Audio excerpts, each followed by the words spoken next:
पहले तेरे रूप का दर्शन करेगा। बैठ अब द्वार पर। तो भगवान ने अपने मेन गेट पर श्री हनुमान जी को बिठा दिया। श्री हनुमान जी, पहले तेरा दर्शन फिर मेरा। और आप जानते हैं साहब बैठे हैं, साहब से मिलना इतना आसान नहीं रहा होगा, तो लोग होशियार क्या होते, चपरासी से जान पहचान कर लेते हैं। चपरासी से कई प्रकार से तरीके हैं जान पहचान करने की, तो जिससे उसकी ठीक जान पहचान नहीं है तो अभी नहीं साहब, अभी जरूरी काम है, मीटिंग में है, अभी नहीं, बहुत जरूरी, अभी नहीं, कब बोले बता देंगे, पता कर लीजिए।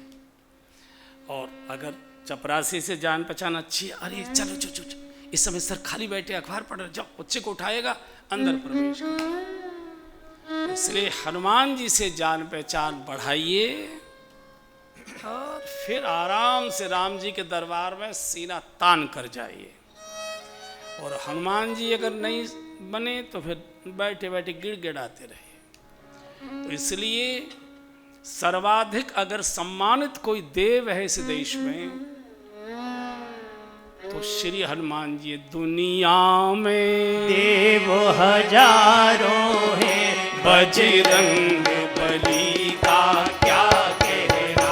दुनिया में देव हजारों हैं, बजरंग बली का क्या कहना।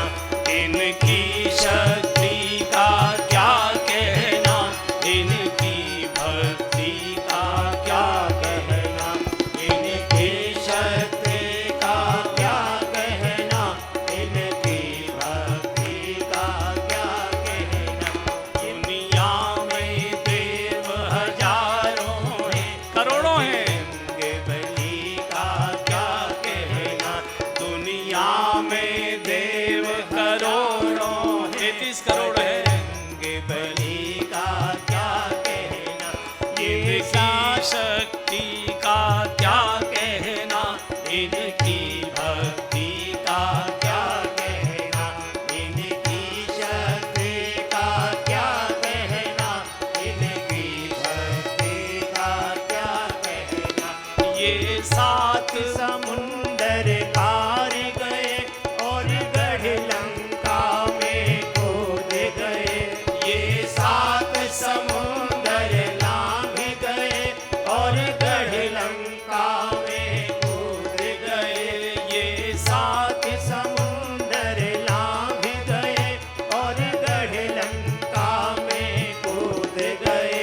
रावण को डराना क्या कहना, लंका को जलाना क्या कहना। रावण को डराना क्या कहना, लंका को जलाना क्या कहना। दुनिया में देव करोड़ों हैं, बजरंग बली का क्या कहना। दुनिया में देव करोड़ों हैं, बजरंग बली का क्या कहना। जब लक्ष्मण जी बेहोश हुए, संजीवन बूटी ले आए। जब लक्ष्मण जी बेहोश हुए, संजीवन बूटी ले आए। पर्वत को उठाना क्या कहना, लक्ष्मी को पिलाना क्या कहना। पर्वत को उठाना क्या कहना, लक्ष्मी को पिलाना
जयकार बोलिए श्री हनुमान जी महाराज की जय। श्री हनुमान जी से परिचय बढ़ाइए, जान पहचान बढ़ाइए।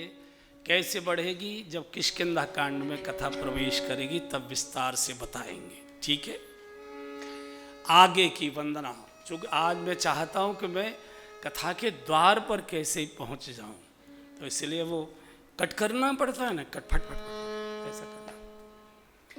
जनक सुता जग जननी जानकी, जनक सुता जानकी जी की वंदना करते हैं। जननी जानकी, हाँ, जनक सुता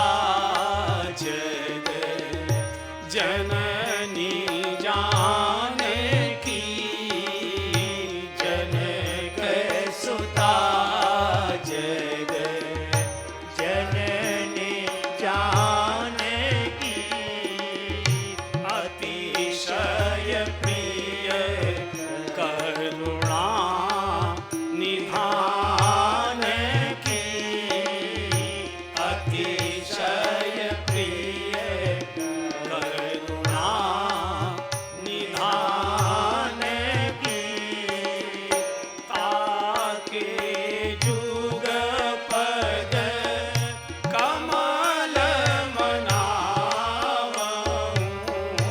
ताके जुग पद कमल मनावऊं, जासो कृपा नीरे मल मति पावऊं, जासु कृपा मेरे मल मति पावऊं, जनक सुता जग जननी जानकी, जनक सुता जग जननी जानकी। जनक जी की लाडली बिटिया और जगत की माँ, जनक सुता जग जननी जानकी, जगत की जनेता, जगत की माँ और श्री जनक जी की लाडली बिटिया। देखो, नारी के 3 परिचय होते हैं। किसकी बेटी है, किनकी धर्म पत्नी है और किसकी माँ है, ये 3 परिचय होते हैं। जब कुंवारी होती है अमुक की बिटियां हैं, विवाहित हो जाती है अमुक की धर्म पत्नी है, और जब बालक हो जाता है अमुक की माँ है। फिर कोई ये नहीं बोलता कि अमुक की पत्नी है, अमुक की माँ है। यहाँ गोस्वामी जी कह रहे हैं कि जनक सुता जग जननी जानकी, पत्नी गायब कर दी। किसी ने पूछ लिया कि बीच का परिचय कहाँ चला गया, तो गोस्वामी ने कहा देखो भैया, बच्चे को तो अपनी माँ ही दिखाई देती है, किसी की पत्नी वत्नी नहीं दिखाई देती। बालक भीड़ में खो जाए कर जाए, किसकी पत्नियां हैं कौन कैसी, नहीं नहीं मेरी माँ माँ माँ माँ बोलता है। तो मुझे तो या तो जनक राज की बिटिया दिखाई दे रही थी, या तो फिर मुझे मेरी माँ दिखाई दे रही है। बाद में लाते हैं अतिशय प्रिय, हाँ वो करुणा निधान भगवान श्री राम की भार्या भी थी, लेकिन वो मेरी माँ है। जनक सुता जग जननी जानकी, अतिशय प्रिय करुणा निधान की, ताके जुगपद कमल मनावो। बड़ा पावन चरित्र है श्री जानकी जी का।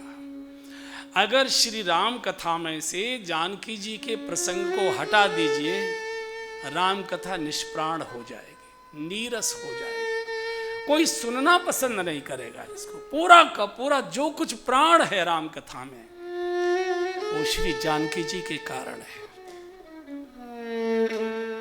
और इस नारी ने इस जगत के कल्याण के लिए कितना सहन किया है, कोई कल्पना नहीं कर सकता। कर क्यों लिया? इतना सहन कर कैसे सकी? क्योंकि धरती की बेटी है। धरती सहनशीलता के प्रतीक है। धरती सबको धारण करती है, धरती सबको सहन करती है और सबका ही धरती फिर पोषण करती है। किसी के साथ कभी कोई भेदभाव और द्रोह दुराव नहीं करती है। और जानकी जी के जीवन का क्या आप कल्पना नहीं कर सकते। धरती से आई, धरती पर रही, धरती पर चली, धरती पर ही सोई और अंत में धरती में ही समा गई।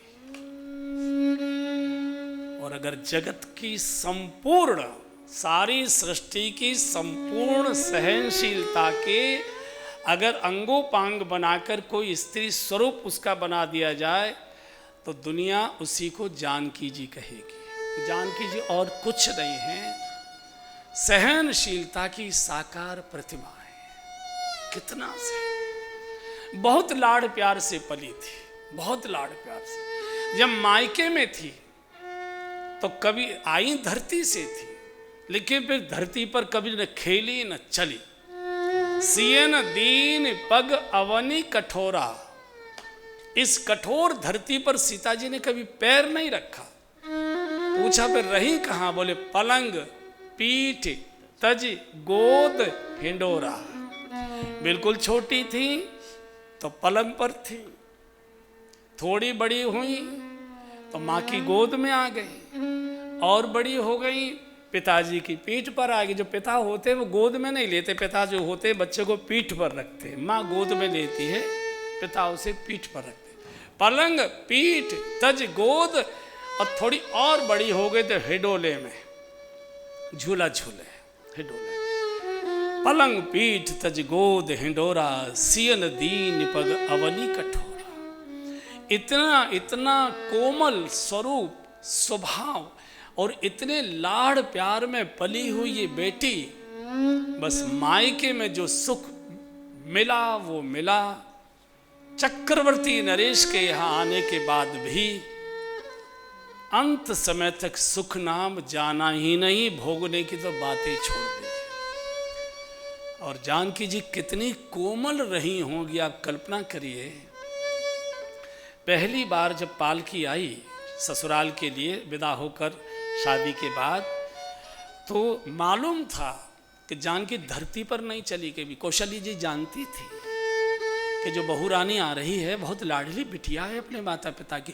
धरती नहीं स्पर्श किया उसने, कभी धरती पर नहीं चली। सियन दीन पग अवनी कठोरा, तो पूरे जहाँ तक पालकी पहुँची मेन द्वार तक, वहाँ से पालकी से उतरी और बिल्कुल अंदर जिस कक्ष में जाकर इनको बिठाना था, वहाँ तक सवामन कमल का पराग बिछाया गया था। पराग बिछाया गया कि इस पर जानकी के चरण आए, धरती पर ना आ जाए, कष्ट होगा उसको। और कितने कोमल चरण थे जानकी जी के कि थोड़े 10-5 कदम चली तो वो उचकने लगी। जैसे एड़ी में पंजे में कांटा वाटा लगा होता है ना, तो थोड़ा व्यक्ति उचक कर चलता है। तो धीरे से कौशल्या जी ने पूछा, बिटिया क्या बात है, पैरों में कुछ कष्ट है क्या? बोले हाँ माँ, ये पराग के कण चुभते हैं मेरे तले में। अब कल्पना करिए कि जानकी जी कितनी कोमल रही हो, जिसको दंडकारण्य के ककरीले पथरीले कटीले झाड़ियों में से नंगे पैर चलना पड़ा होगा, उफ नहीं किया, जिसने उफ नहीं किया। इतनी कोमल। जब वहाँ आरती उतारी जा रही थी, जब सिंहासन पर बिठा दिए गई चारों बहुएं, तो आरती हो रही थी, तो एक जो सेविका थी वो जानकी जी के सौंदर्य को बहुत घूर घूर कर देख रहे थे, आप पलक। तो जानकी जी का चेहरा मुरझा गया, एकदम पसीने आ गए और एकदम मुरझा गया। फिर कौशल्या जी ने पूछा, बेटी क्या बात है, तुम्हारा चेहरा मुरझा रहा है, तुम्हारा चेहरा ऐसा कैसे होगा इस समय? बोले जो सेविका है ना माँ, ये बहुत घूर कर मेरी ओर देख रही है, तो इसकी आंखों का जो तेज है इससे मेरे चेहरे पर झुर्री जैसी आ गई। अब कल्पना करिए जिसने धूप सही, ताप सहा, आग की लपटें सही जिसने, तो उसका कोई वर्णन कर सकता है? एक बार गा लीजिए फिर से। जनक सुता जग जननी जानकी, जनक सुता जग जननी जानकी, अतिशय प्रिय करुणा निधान की, अतिशय प्रिय करुणा निधान की, ताके युग पद कमल मनावऊं, ताके युग पद कमल मनावऊं, जासु कृपा निरे मल मति पावऊं, जासु कृपा निरे मल मति पावऊं, जनक सुता जग। मन करता इसी चौपाई को गाते रहे। जनक सुता जग जनन जान।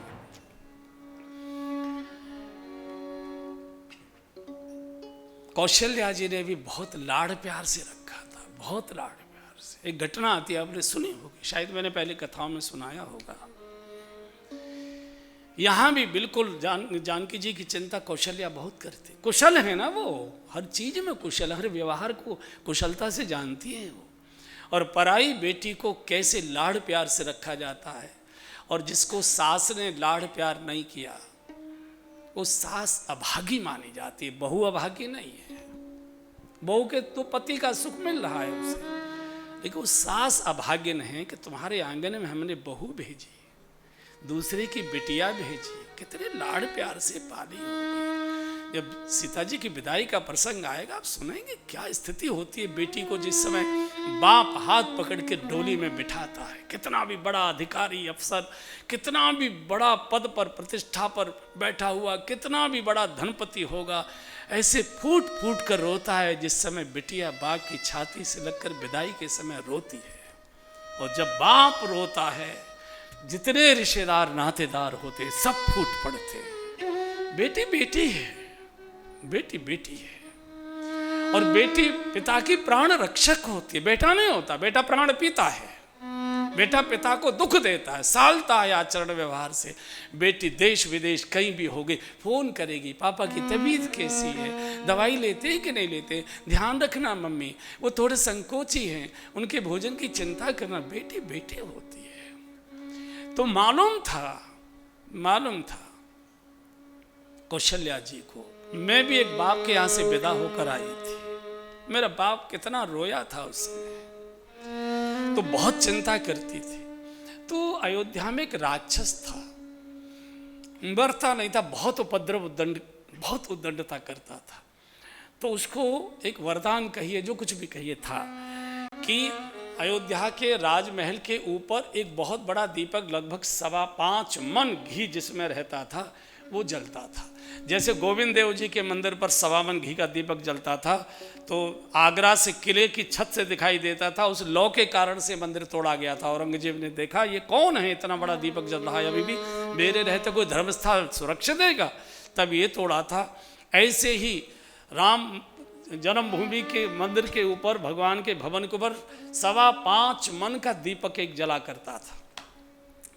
तो उसके लिए वरदान था कि इस दीपक को जिस समय जानकी जी बुझाएंगी, ये वरदान था उसको, राक्षस को, कि जब जानकी जी फूंक मारेंगी उस समय उस राक्षस पर अगर कोई प्रहार करेगा, दशरथ जी प्रहार करेंगे तो मारा जा सकता है। उपद्रव बहुत करता था। तो दशरथ जी ने कई बार कौशल्या जी को समझाया, देवी सारी अवध परेशान है, बहू रानी से कह दो कि एक बार उसको फूंक मारें तो हम उस पर प्रहार करें तो अवध सनात हो, अवध का संकट दूर हो।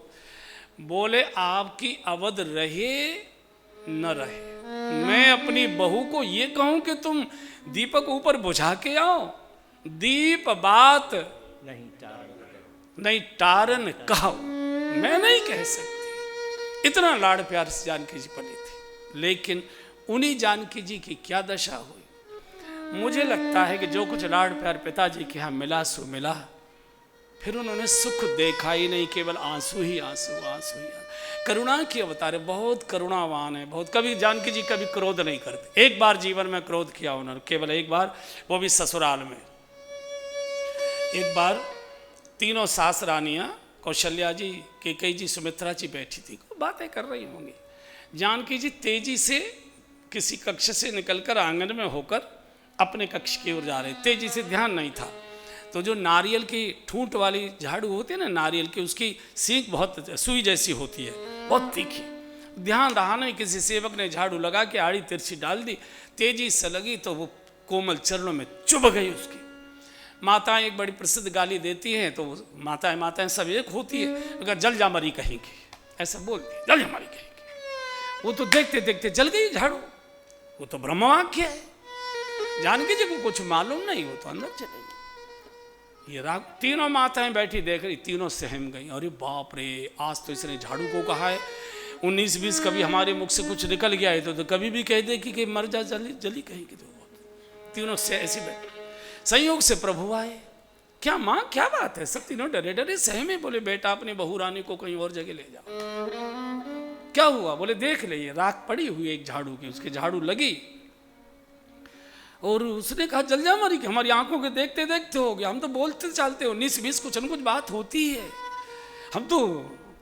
तब भगवान ने कहा नहीं माँ, अब कुछ नहीं होगा आगे। भगवान जानकी जी के कक्ष में गए और कहा जानकी जी आपको मालूम है, आप क्रोध की अवतार नहीं, आप करुणा की अवतार है, आप जगन माता हैं।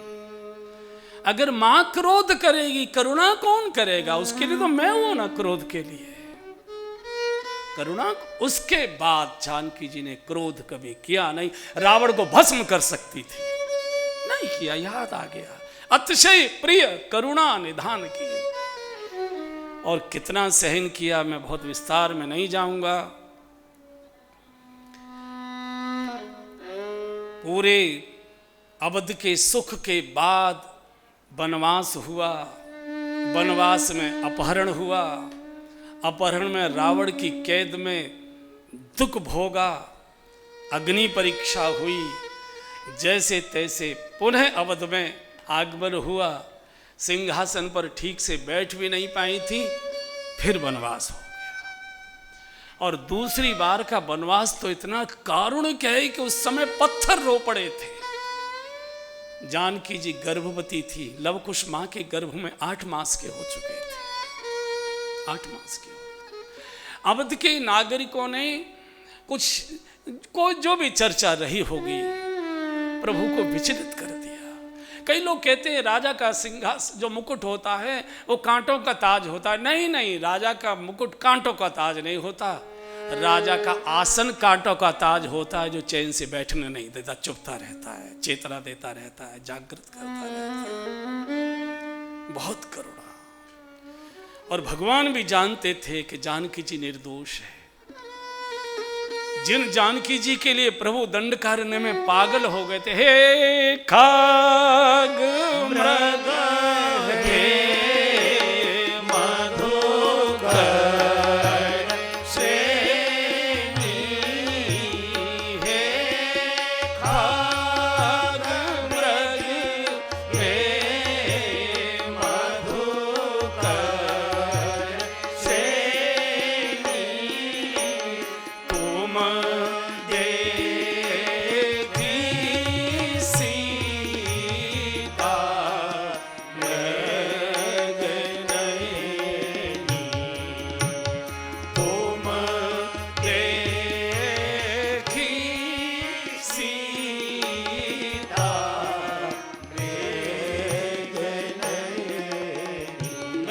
से लिपट कर, लताओं से उलझ कर, पृथ्वी पर गिरकर तेरी बिटिया है जानकी, बताओ कहाँ है जानकी, कहाँ है? हे खग पशु पक्षी, इतने पागल जैसे हो गए थे भगवान।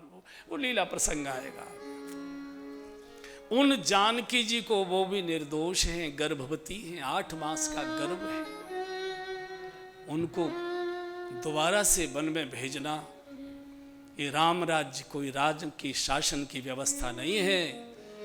ये राजा की आदर्श अवस्था है कि परिवार के एक व्यक्ति पर कोई टिप्पणी प्रजा का कोई व्यक्ति छोटे से छोटा भी करता है तो राज परिवार के व्यक्ति को भी दंडित किया जाता है।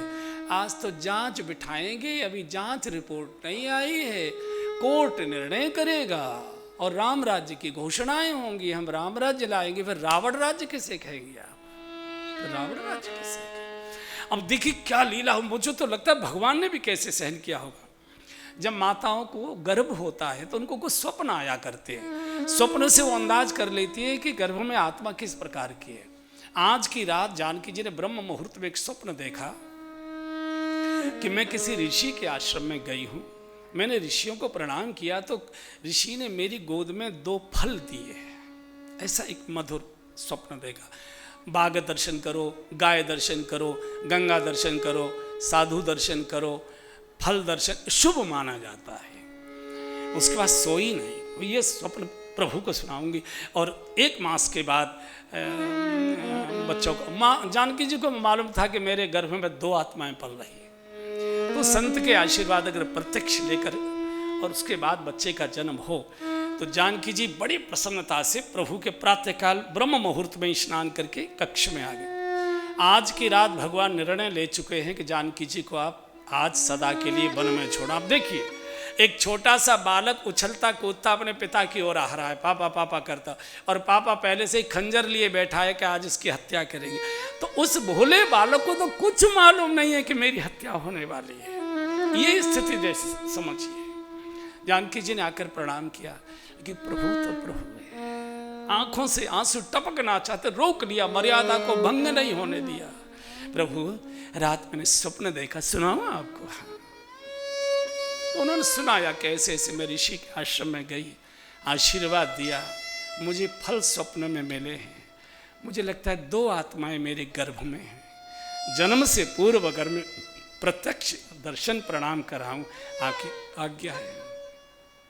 अब देखिए जानकी जी कहती है कि मैं वन में जाकर ऋषि को प्रणाम कराऊं और भगवान निर्णय कर चुके अब तुमको सदा वन में ही रहना है। कैसे भगवान ने शब्द तो नहीं बोल पाए, सिर हिला दिए, जाओ। जानकी जी तैयार हो। लक्ष्मण जी को प्रभु ने बुलाया, लखन आज जीवन का सबसे क्रूर कार्य तुमको करना है। बोले प्रभु, बोले मैंने निर्णय लिया है कि सदा के लिए जानकी जी को वन में रहना। अरे प्रभु ये पाप मुझसे कराएंगे?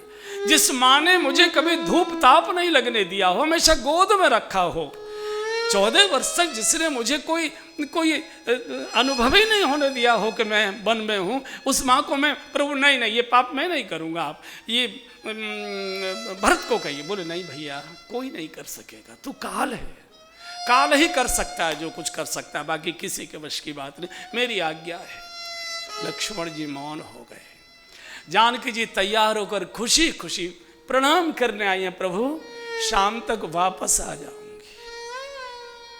जैसे ही कहा शाम तक वापस आ जाऊंगी, एक बार प्रभु ने भीगे नेत्रों से जानकी जी को देखा।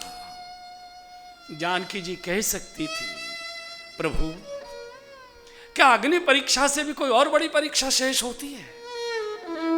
क्या मेरा जीवन परीक्षा देते देते जाएगा? ये भी कह सकती थी, कोई बात नहीं, प्रजा रंजन के लिए आपको मेरा बाहर भेजना आवश्यक है, मैं चली जाऊंगी। आपका तेज मेरे गर्भ में पल रहा है, 1 ही मास की तो बात है, 8 मास हो चुके हैं। अरे प्रभु ऐसे समय में तो कोई मजदूर भी अपनी पत्नी को आंखों से दूर नहीं करता, किसी न किसी बुजुर्ग महिला को, किसी न किसी रिश्तेदार को लाकर घर में रखता है। चिंता रखना थोड़ी इसकी, इस समय अंतिम दिन चल रहा है, मैं आपके तेज को जन्म देकर चली जाऊंगी, फिर मेरा जो होगा सो होगा। कुछ बोली नहीं, प्रणाम किया, चले। भगवान उस दिन कक्ष बंद करके रहे, किसी को बोला नहीं कुछ। जानते थे जानकी जी निर्दोष है। लक्ष्मण जी रथ सारथी नहीं लिया, सारथी नहीं, लक्ष्मण जी रथ लखनलाल देखो कैसे सुंदर पुष्प, वो देखो मोर नाच रहा है। लक्ष्मण जी ने हाँ करते हैं चुप। जानकी जी तो अभी कुछ मालूम नहीं, लक्ष्मण जी को तो सारी घटना मालूम है। आज सूर्य नारायण समय से पूर्वस्त हो गए। सूर्य नारायण को ये चिंता सता गई कि मेरे कुल की ये बहू है। अगर इसने प्रश्न कर दिया है सूर्य नारायण आप मुझे अपने कुल की मर्यादा परंपराएं बताइए, क्या है, क्या निर्दोष है गर्भवती अबला नारी को अनाथ छोड़ दिया जाए वन के अंदर? मुझे अपने परिवार की परंपरा बताइए, क्या उत्तर दूंगा? एकदम सूर्य नारायण अस्त हो गए।